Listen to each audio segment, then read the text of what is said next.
Єврорадіо.ФМ. Вітаю всіх слухачів Єврорадіо. В студії для вас працює Змітер Лукашук. Наш стрим со студії, як звичайно, можна і слухати, і глядіти праз аккаунти Єврорадіо у соціальних сетках. Фейсбук, Одноклассники, ВКонтакте, на каналі Ютуб. Сьогодні апошній день подачі документів на поступлення у ВНУ. З адукацією, з поступленнями, з ЦТ вельми шмат апошнім часом зв'язане, причому не вельми приємних новинів. До прикладу, здавали сёлета цэнтралізаванае тэставанне па новай методзе. Гэтую методу праверыць пайшлі асабліва цікаўныя людзі, каб здаць ЦТ метадам тыка. И что вы думаете? Мало того, сдали, набрали столько баллов, что могут спокойно так вот методом тыка и податься, и поступить у ВНУ. Какие методотычные за их отрымаются специалисты, сказать не складано. І яшчэ одно. Закон об адтэрміноўках, які прыняты быў дэпутатамі, але пакуль не падпісаны прэзідэнтам. Як гэта ўсё паўплывае на імідж і ўвогуле ўзровень нашай вышэйшай адукацыі. Сёння мы і пагаворым з нашымі гасцямі ў студыі, а гэта педагог, рэпетытар, сузаснавальнік навучальнага цэнтра 100 балаў Яўген Левянт і кіраўнік праекта «Народны падручнік» Сергей Альшэўскі. Добрый день, шановное господарство. Добрый день. С какой темы почнем? ЦТ, мобилизационный закон? Вы, хозяин, вам начинать. Давайте тогда вот, Сергей, из вас. Я ведаю, что, ну, по крайней мере, вы планировали, что ты...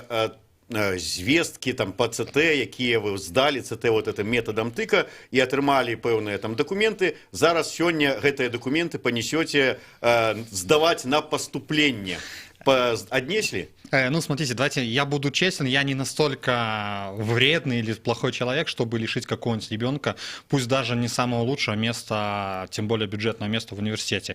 Как ни странно, я первый свой диплом получил бесплатно, и я не имел права при прочих равных подавать на бюджет документы, если бы там я не хитрил и не воспользовался бы лазейкой. Но я все равно съездил в БНТУ, я вот только что вернулся из БНТУ, я не думал, что ад с подачей документов начнется до 3 часов. И то, что я наблюдал, вот для меня это был ад, это нервы, это очереди, это люди, которые разговаривают, куда переподать документы, что перенести. Но пока вот на текущий момент я еще проходил на бюджет с такими баллами. То есть, ну вот, пожалуйста, то есть есть специальность, на которой я проходил с натыканными баллами на бюджет. Меня узнавали в лицо. А кольки вы натыкали по китайской мове? 34 по Можно было поступить? Нихао ма, я могу уже переводить. Ну, если помните, как бы... Вы можете перекладчиком с делегациями ездить. Абсолютно верно. Ну, шутки шутками, но ребята именно так шутили, что я мог бы уже поступать, но... Ну, суть как бы не в этом. Суть была в том показать, что не методика новая, а методика подсчета баллов. Она абсолютно неверна. И вот эти вот отголоски, которые там мы на днях даже слышали о том, что... фактически признали, что есть такая проблема, ее будут решать. Но про эту проблему, по крайней мере, мы с Евгением Борисовичем заявляли еще только-только, как начались разговоры про эту методику. В дистанционном репетиционном тесте, онлайн-тесте все показывали на эту проблему. И не услышать эту проблему, замолчать, ну, это был просто вызов. Поэтому вот текущий момент результат такой. Я уверен, что найдутся специальности, куда моих баллов хватит, чтобы поступить на бюджет. Спадар Евген, вот вы займаецеся тым, што рыхтуеце людзей, якія хочуць вучыцца, якіх ёсць імпэт і цяга, каб яны здалі як мага, ну, лепш падрыхтаваліся па сваім прадмеце. І вось зараз атрымліваецца такая сітуацыя. Падлеткі не спяць, грызуць граніт, як толькі могуць, зубы ўсе з'ядаюць, і тут прыходзіць вот такой вот Альшэўскі методам тыка набірае, ну, полову того, что люди выгрызли. Вот как до этого ставится? Я уже неоднократно говорил, что от всех реформ в системе образования за последние годы, за последние лет 10, я бы сказал, страдают всегда гарантированно 2 категории школьников, старшеклассников.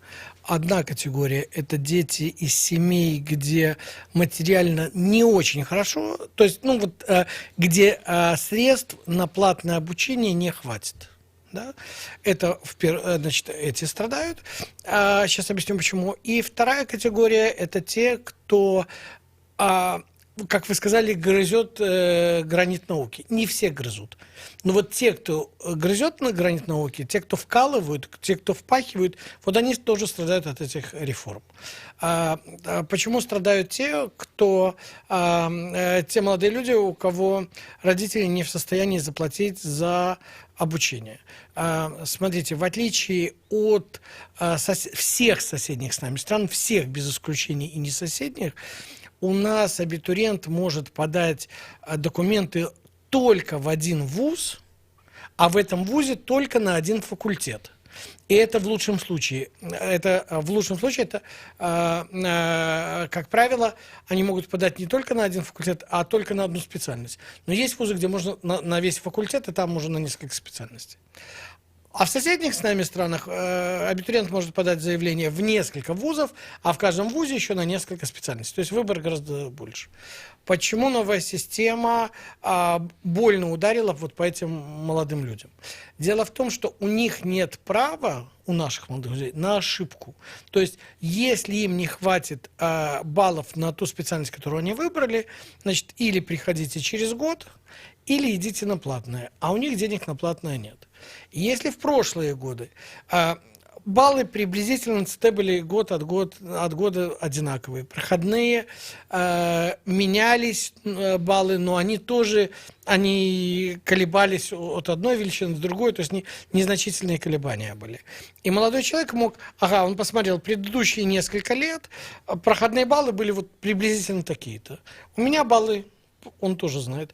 И он прикидывает, сюда, скорее всего, хватит, сюда не хватит, сюда может быть. То есть у него было больше шансов, гораздо больше шансов сделать с первого же раза правильный выбор. То сейчас вот то, что пишут корреспонденты из разных СМИ, вот то, что я читал вчера, сегодня, что на специальности некоторые проходные баллы поменялись на 100 баллов. То есть всего в сумме может быть 400. Да? То есть, значит, были специальности, где было, скажем, 120 проходной, или 130 стало 230, да? Или было 150, стало 250, а где-то не стало, а где-то там осталось 200. То есть молодой человек теперь не может в эту приемную кампанию, вступительную кампанию, прошу прощения, адекватно оценить, что его ждет. Отсюда тот ажиотаж, о котором сейчас говорил Сергей, вот он был в БНТУ, где есть специальности, где надо набирать больше 300 баллов, есть специальности, где достаточно 120, 250, и сравнивать с прошлым годом невозможно, бесполезно. А нет информации, когда начинается ажиотаж? В любом деле, когда нету достоверной информации. Да? И когда человеку предстоит достаточно важный, сложный выбор. То есть это серьезный вопрос.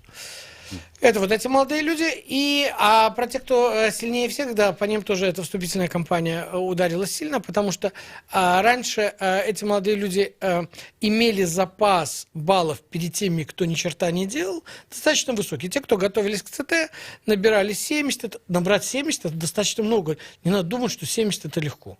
70, 75, 80, 85, 90 они набирали, и у них был большой зазор от тех, кто ничего не делал, потому что те набирали 20, 25, 30, максимум 40. А теперь те, у кого много баллов, вот 70 в прошлом году и 70 в этом году, надо было решить тоже количество задач. 80 в прошлом году и 80 в этом году надо было решить приблизительно такое же количество задач. А вот те, кто в прошлом году набрали 20, они в этом году набирают 50. Те, кто 30, у них под 60. Да? Резко выросли баллы у тех, кто решает буквально несколько задач, а у них уже, то есть до 65 баллов можно было решить совершенно небольшое количество задач и получить сразу 65 баллов. То есть разрыв резко сократился. Да? А если учесть, что средний балл аттестата, он в разных школах по-разному считается, в том плане, что за одни и те же знания, например, если это сильная гимназия, лицей или вообще сильная школа, в этих школах и 8 баллов, а это на ЦТ 80 означает, набрать достаточно тяжело. А есть очень слабые школы, там и 95, можно набрать и 90, средний балл, 9, 9,5, достаточно легко. Да? То вот эта разница нивелирована. И вообще это есть, вот знаете, как бы чисто психологический такой момент. Те, кто ни черта не делали, говорят, а зачем? Послушайте, равно наберут. это 60, 55, 60, а зачем? Слушай, ты чего парился-то? Ты чего занимался? Неважно, сам занимался, ходил на курсы. Ты чего? Вот смотри. Это еще начнется потом на платном. Те, у кого есть деньги, скажут, а ты чего парился? И ты на платном, и я на платном. Ты там занимался, старался, я там гулял. Вообще говоря, психологический, моральный аспект в системе образования крайне важен. А когда мы говорим про молодых людей, которые вступают во взрослую жизнь, это очень важно. Посмотрите, какой мы пример показали. То есть, оказывается, можно ни черта не делать, и ты в порядке. Мне кажется, что вообще вот моральный аспект, о нем, сейчас больше говорят про материальное, мне кажется, что он еще важнее. То есть это такой урок в самом худшем смысле этого слова для этих молодых людей, такой негативный урок. Вот это, то есть на словах одно родители им говорили, давай, учись, старайся, молодец. Учителя говорили, давай, учись, старайся, молодец. А жизнь показывает, что... И на халяву можно проскочить. Что значит проскочить? Не проскочить. Вообще все ок. И вот это, мне кажется, это, мы недооцениваем, мы просто не можем, я не могу это все, я пока не могу сформулировать, почему это плохо, но я это очень чувствую, что это еще хуже, чем материальная сторона вопроса. Вот это моральный урок, удар под дых вот этим людям, которые, в принципе, потом на себе все и тянут. Спадар Сергей, вот вы сказали, что яшчэ год таму звярталі ўвагу на тое, што не ўсё так добра з этой методыкай падліку і гэтак далей. Што трэба, не прыслухаліся, і што ўвогуле трэба зрабіць? Міністра адукацыі памяняць? Ці як справіцца з гэтай сістэмай? Ці нашаму міністэрству адукацыі, ўсёй нашай сістэме адукацыі, тое, што гавораць спецыялісты, як кажуць, по барабану? Мы начинали не только разговор, но мы же вступали в переписку и готовили на самом деле даже там, условно говоря, тезисно проект петиции, указывая вот эти все аспекты, которые, на которые как бы нужно обратить внимание, что это нехорошо и что может повлечь это за собой. Вступали в переписку. Мы находили те факты, что министерство говорило о том, что утверждена методика, хотя она не утверждена. Там есть вопросы к нормативному обеспечению введения новой методики подсчета. Там есть много чего. Что сделать? Я не знаю, первый вопрос, наверное, осознать суть этой проблемы, не замалчивать. Я каждый тезис, контраргумент, который приводит Минобр, я его могу разбить их же статистикой, которую, слава богу, мы в этом году получили начиная с 14, 15, 16, 17, 18 годы. Пусть некоторые в меньшем объеме, но я могу их аргументы разбить, признать, осознать, понять вообще цель. Я не могу сказать, что нужно сделать, потому что я не могу понять, какова цель у сотрудников Министерства образования, когда они вводят такие реформы. Я точно знаю, что нас читают, что после этих публикаций, выступлений проводятся разборы полетов. Ругали, например, за то, что я в очередной раз указал на ту проблему, что 91% семиклассников в 17-18 учебном году, восьмиклассников, но результат по 7 классу делали диагностику, не понимает смысла математических задач. И вы хотите сказать, что сейчас плюс 50. То есть я просто не понимаю, что они хотят, какова цель. Но они, по крайней мере, слышат нас и какие-то отговорки просто придумывают. Чую, для того, каб адгаворкі прыдумаць, але не нешта змяніць, як вынікае. Сергей Альшевскі, Евген Левян, Дмитрий Лукашук. Мы працягнем пасля кароткага выпуску навін. Чакайце нашага выхада пасля кароткай выпуска навінаў.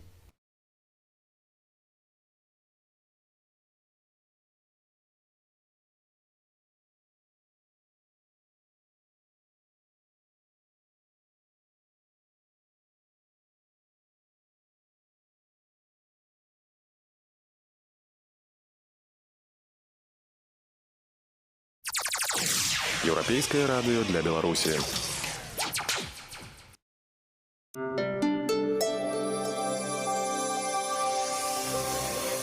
Еўрарадыё. Навіны наша справа. Вітаю, у студыі Святлана Адзінец, каротка пра асноўныя падзеі. Прэзідэнт Літвы Гітанас Наўседа кажа, што гатовы паляпшаць адносіны з Беларусю, але абяцае трымацца жорсткай пазіцыі наконт блакавання імпарту электраэнергіі з беларускай АЭС у Астраўцы. Таксама спадар Наўседа кажа, што пакуль не прыняў рашэнне, ці можа дыялог з Беларусю адбывацца на найвышэйшым узроўні. Самолет Александра Лукашэнкі сеў у аэрапорце Санкт-Петербурга Пулкава. Усе звярнулі ўвагу, што на беларускім кіраўніку спартовая кофта. Чыноўнікі ж, якія прыйшлі яго сустрэць, былі ў пінжаках і пры гальштуках. Нагадаю, сёння адбудзецца нефармальная сустрэча Александра Лукашэнкі і Владзіміра Пуціна ў Валаамавым манастыры. 18 ліпеня кіраўнікі дзяржаваў прымуць удзел у пленарным пасяджэнні 4-га рэгіёну Беларусі і Расіі. Апрача таго, яны правядуць двухбаковыя размовы. Чыноўнікі ў Вялейцы самі не разумеюць, як яны зрабілі платны ўезд на могілкі. Гэта прызнаў Александр Катовіч, намеснік старшыні Вілейскага райвыканкама, які каардынуе працу раённай ЖКГ, на балансе якой знаходзяцца могілкі. Нагадаю таксама, што ад 28 чэрвеня заехаць на могілкі машыне індывідуальнага прадпрымальніка будзе каштаваць 51 рубель, што раз'юшыла людзей. У першамайскім раёне Мінска з пнеўматычнага пісталета расстралялі аўто. Міліцыя знайшла зламысніка. Гэта малады хлопец, яму 23 гады. Ён купіў свой першы пнеўматычны пісталет і вырашыў пахваліцца перад сябрам. Расстраляў чужое аўто коштам у $2000. Матэрыялы праверкі міліцыя перадала ў следчы камітэт для прававой ацэнкі. Сённяшняя залева амаль заліла Берасці. Затапіла вуліцы, асабліва скрыжаванне Гогаля і Савецкай. Таксама і іншыя цэнтральныя вуліцы горада цяпер выглядаюць як венецыянскія. Адзін з відавочцаў распавядае, што да ўзроўню бардзюраў вада паднялася хутка за 9 хвілінаў.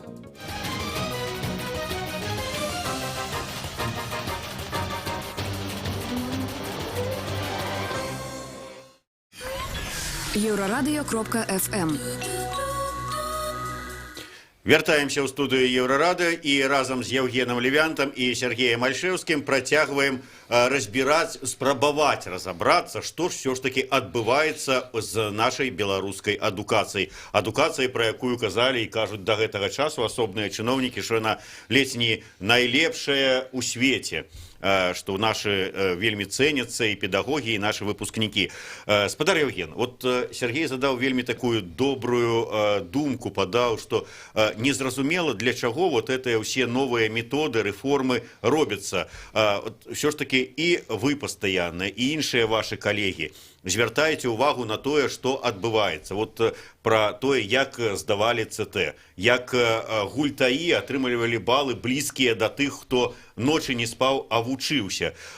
І гэта ж інфармацыя даходзіць да іх, да чыноўнікаў Міністэрства адукацыі. Яны таксама гэта ўсё глядзяць, гэта бачаць, але настойваюць на сваім. Кажуць, ну, мы там, можа быць, да наступнага года нешта крыху там памяняем, але і гэтак далей. Вот які сэнс вот гэта рабіць? Такое адчуванне, што спецыяльна хочуць неяк так знизить уровень нашей белорусской адукации?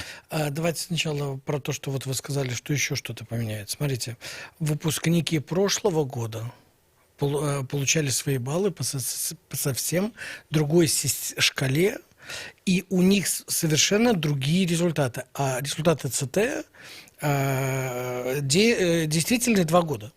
То есть выпускники прошлого года поставлены в абсолютно худшее положение по сравнению с абитуриентами этого года. Потому что у них баллы значительно ниже. Если это баллы до 65. Там 65 и 60 – это не выдающийся результат, но тоже что-то надо было знать. Да? То есть эти результаты вообще нивелированы. Теперь представим себе, а скорее всего уже директор РИКСа говорил о том, что к следующему году опять что-то поменяют. Да? Мы знаем, что главное китайское проклятие, Сергей знает же китайский, главное китайское проклятие, чтобы ты жил в эпоху перемен. Як это по-китайски учить? Чтобы ты жил в эпоху... То есть, понимаете, значит, если в следующем году опять поменяют, значит, уже это безумие какое-то. Это безумие какое-то менять. Логику не знаю. Все то, что я слышал на эту тему, я пытаюсь как-то критически анализировать. Меня не устраивает не теория заговора. Мне кажется, вообще говоря, что не стоит искать скрытый замысел и злой умысел в том, что делается от, извините, глупости и профнепригодности. Вот я считаю, что причина не в каком-то безумном или, скажем, не очень умном замысле, или в скрытом замысле, или в теории заговора, а в том, что нынешнее руководство Института контроля знаний не способно осуществлять ту деятельность, которую оно, значит, призвано. Мне кажется, что речь идет о профнепригодности тех, кто непосредственно руководит системой образования. И вот отсюда все беды. Они просто профессионально не подготовлены.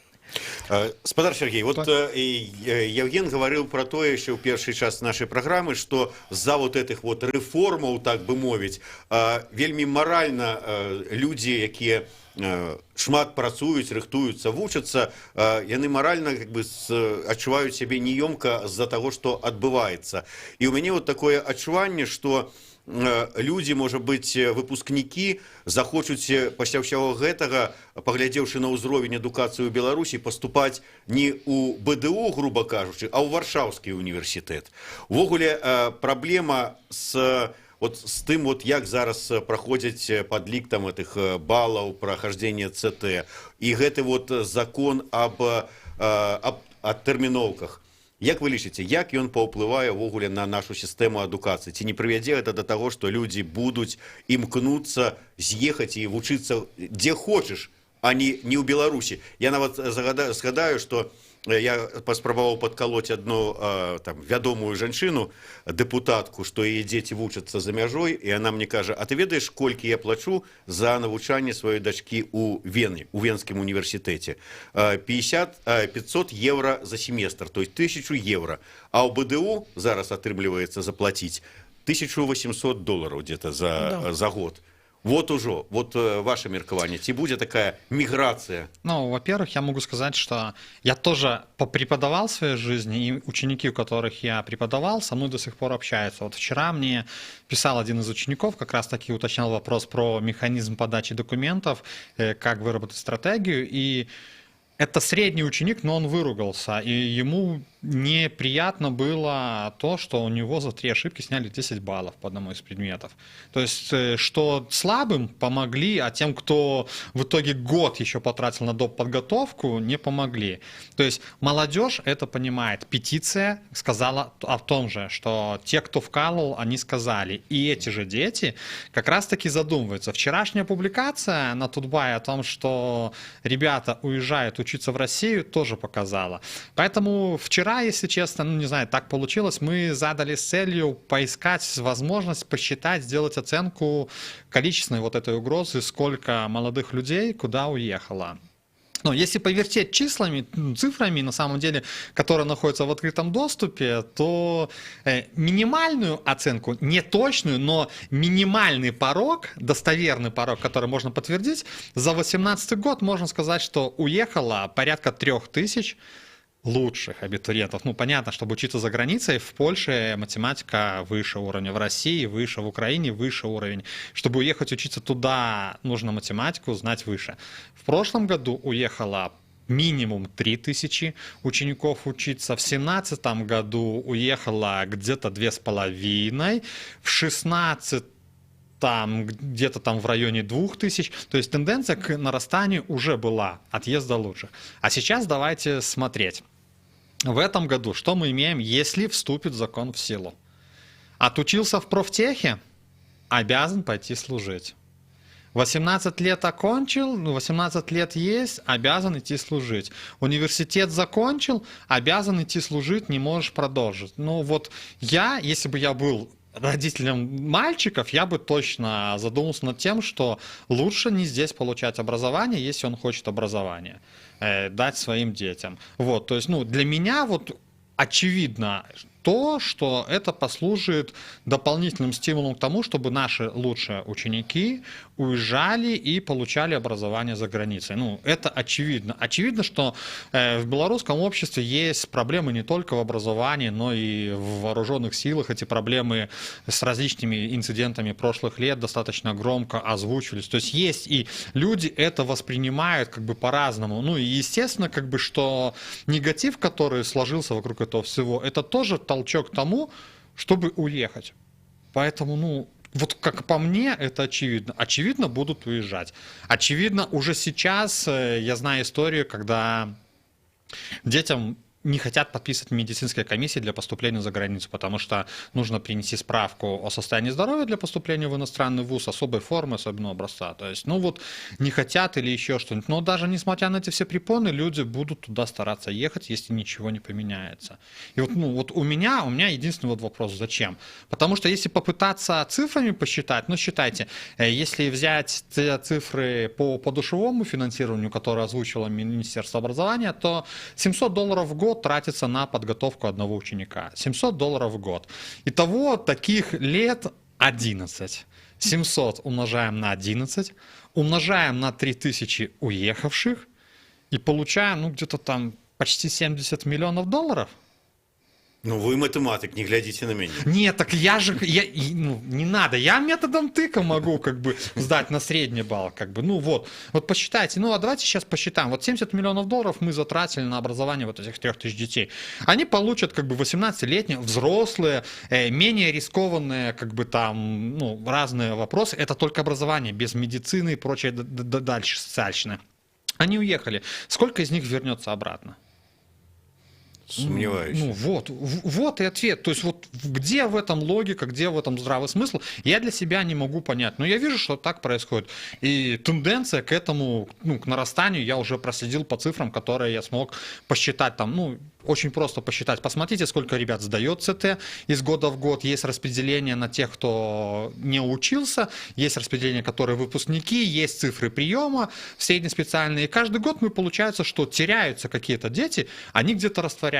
И где они растворяются? Они не становятся заняты в экономике и куда-то уезжают. Ну, вот и все. Поэтому минимум 3000 в прошлом году. Я думаю, в этом году, с учетом всего, цифра будет еще выше. 3000 ось назваў зараз лічбу Сергей Альшевскі, там 2,5 у мінулым годзе, у гэтым годзе. Можа камусьці падасца, што гэта невялікая лічба. 3000, ну падумаеш, колькі гэта. Але звярну увагу на словы таго ж Сергея Альшевска. 3000 лепших. Ну и нужно понимать, что 50 тысяч выпускников 11 класса.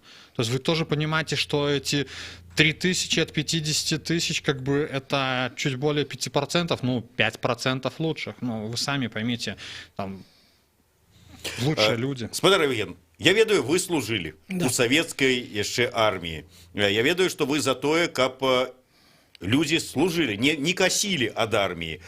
У этой ситуации, вот какая ваша позиция? Давайте я быстро прокомментирую то, что до этого прозвучало. Вы сказали фразу, что наши учителя лучшие. И когда говорили про Польшу, я еще раз хочу сказать, они действительно лучшие, потому что сейчас, после того, как стали известны результаты польского ЦТ, назовем это ЦТ, сейчас принимается целая программа по привлечению лучших учителей Беларуси, Украины и России в школы Польши. Мэры Гданьска и Варшавы разрабатывают, и то, что я читал, вот сейчас, будучи в отпуске в Польше, разрабатывают специальные планы, чтобы дать разрешение на работу, привлечь в школу, это в польскую школу, то есть то, что нас ждет. А теперь по поводу тех чисел, которые озвучил Сергей, я думаю, что гораздо больше, чем... То есть 3000 это как-то там удалось посчитать. Я думаю, что это гораздо больше, потому что я знаю, сколько уезжает из Брестской области, из Гродненской. Я вижу по своим ученикам, какая доля уезжает с каждым годом все больше и больше. И то, что мы видели во вчерашней публикации на Тутбае, Бобруйская гимназия, из 24 человек из класса, 7 человек только в Россию. Да, 7 из 24. И это только в Россию. Мы еще не про Польшу не знаем. Ну, это большинство. Теперь по поводу того, что я противник того, чтобы люди там косили, чтобы все служили. Я такой позиции нигде не высказывал. Не то, что я ее боюсь высказать, я не готов давать никому советы. то, что я служил, не означает, что раз я служил, все должны служить. Поэтому я не жалею о том, что я служил. Для меня лично это было полезно. Было много тяжелого, было много для меня негативного, но для меня это было полезно. Но я не возьму на себя смелость сказать: ребята, вы все должны отслужить. Да? Значит, вот давайте я буду точнее формулировать. Теперь по поводу вообще вот этого закона. Во-первых, мне кажется, что Министерство обороны, лоббируя или продвигая этот закон, уподобилось Министерству образования. Вот у меня учительница белорусского языка, у нее была любимая присказка. Когда мы что-то делали, она говорила: хутенько ать-два. Вот мне кажется, что вот этот закон был принят по принципу, по которому работает родное Министерство образования, хутенько ать-два. Он сделан был плохо. Он сделан был быстро, некачественно, не продуманно, и именно поэтому он вызвал вот такую реакцию. И именно поэтому, как я надеюсь, президент до сих пор его не подписал, и когда этот закон приняли, я у себя в Фейсбуке написал, что я думаю, что президент не подпишет. И я пока придерживаюсь той же точки зрения, что я написал в день принятия закона, что я думаю, что не подпишет. Теперь по поводу того, что должны все служить или нет. Опять же, я не уверен, что все должны служить, но мы не наивные люди, 90-е годы прошли, мы понимаем, что в независимой стране должна быть армия. И иллюзий, что всегда будет мир, дружба, жвачка, я думаю, что у нас не осталось. У нас разные, Дмитрий, как вы знаете, политические взгляды. Это не важно. Но я думаю, что и вы, и я одинаково понимаем, что в независимой стране должна быть армия. Мы с вами ободва за незалежность Беларуси, да. А это уже... Да. Но, значит, теперь какая она должна быть? Она должна быть, в моем понимании, профессиональная. Я понимаю, что это дорого, но современная техника такова, что изучить ее за год, за полтора, наверное, можно, но к этому времени солдат идет на дембель, и на его место приходит новый солдат. И мне кажется, что надо стремиться к тому, чтобы армия становилась все более профессиональной, а молодые люди не служили, не в казармы шли, а это были бы... Еще раз, это рассуждение дилетанта. Вот я бы не хотел... Вот когда я говорю про систему образования, мне кажется, я более-менее профессионален в этом деле. Это рассуждение дилетанта, да? Но, тем не менее, мне казалось бы, что вот гражданская оборона, или то, что называется гражданская гвардия, или как-то вот она называется. То есть, чтобы, да, все молодые люди, ведь когда я служил, вообще отсрочек не было. Когда я служил, было две причины для отсрочки. 2 детей в возрасте до 3 лет и недержание мочи. Было реально 2 причины для отсрочки. Других причин вообще не существовало.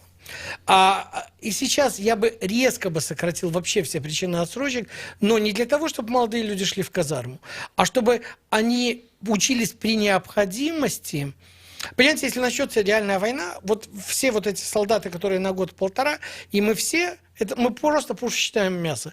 Воевать будут профессионалы с современной техникой, вот они будут воевать. А мы все должны, как я понимаю, уметь защитить хотя бы в какой-то мере себя, своих близких, своих соседей. То есть, и для этого надо пройти специальную подготовку, специальные курсы. То есть, как мне кажется, что нужны специальное обучение, и для этого не обязательно уходить в казарму на 1,5 года, а раз в неделю, или какие-то краткосрочные сборы, но чтобы в сумме набиралось какое-то время занятий, чтобы люди могли при необходимости защитить себя, своих близких и так далее от каких-то проявлений, связанных или с катастрофами, или, еще раз, я дилетант, несмотря на то, что я служил. Еще я хочу сказать очень важную вещь. Почему мне очень не понравился этот закон? Даже в советской армии, что значит даже в советской армии, те, кто служили, обладали привилегиями. Те молодые люди, которые отслужили в армии, они имели возможность после армии пойти на подготовительное отделение вузов, на бесплатное обучение. Мало этого, они получали стипендию год. Дарья Евгеньевна, треба завершать уже. И вот, этот закон, он, как сказал министр, когда я слышал, когда он выступал, министр обороны сказал, мы в будущем подумаем о том, чтобы были какие-то ковришки. А мне кажется, надо было о ковришках подумать заранее.